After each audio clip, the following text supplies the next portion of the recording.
In today's wrap-up, the parliamentary leader of the ruling My Step Alliance, Lilit Makuns, stated in a press briefing at the National Assembly that the ruling party is ready to make amendments to the Electoral Code. Makuns stated that the 2021 snap parliamentary elections will be held according to a fully proportional electoral system. Makuns stated that discussions are underway with regards to changing the Electoral Code. She stated the following: "The Electoral Code is quite a big package. It implies big changes. The changes must be realistic for the upcoming elections." The Bright Armenia Party, the second largest opposition force in parliament, is against the holding of snap elections under the new Electoral Code.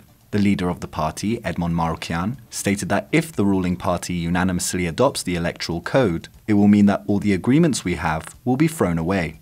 On the question of how My Step will reach a consensus with the opposition, Makuns stated that after discussions, we will present our position.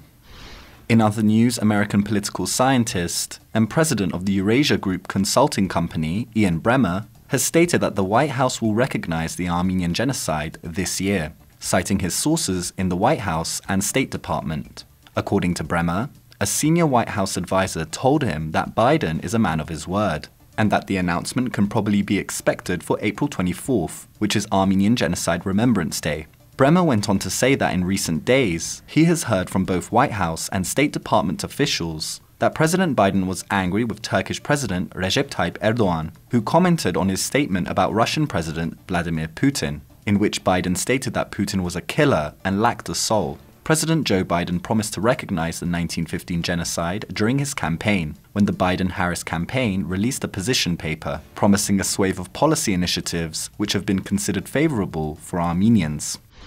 In our studio, the leader of the Bright Armenia Party, Edmond Maroukian, explains his party's platform as the country prepares for parliamentary elections on June 20th. Maroukian furthermore gives his take on electoral reform, the synergy between the old and new governments, and what forces of Armenian politics he would be willing to collaborate with.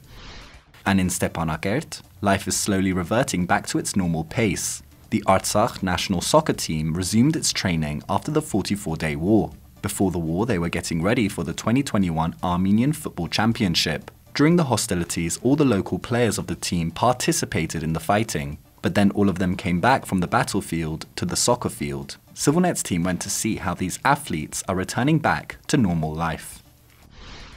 And finally, the residents of Shurnukh in the southern region of Syunik now find themselves as the inhabitants of a new frontier village, with Azerbaijani servicemen and flags clearly visible from the village. In the face of this, the residents have raised a 30-meter-high flagpole to signify the Armenian presence in the area. ＳիվiլNeթ's team traveled to Shurnukh to gauge the situation for themselves.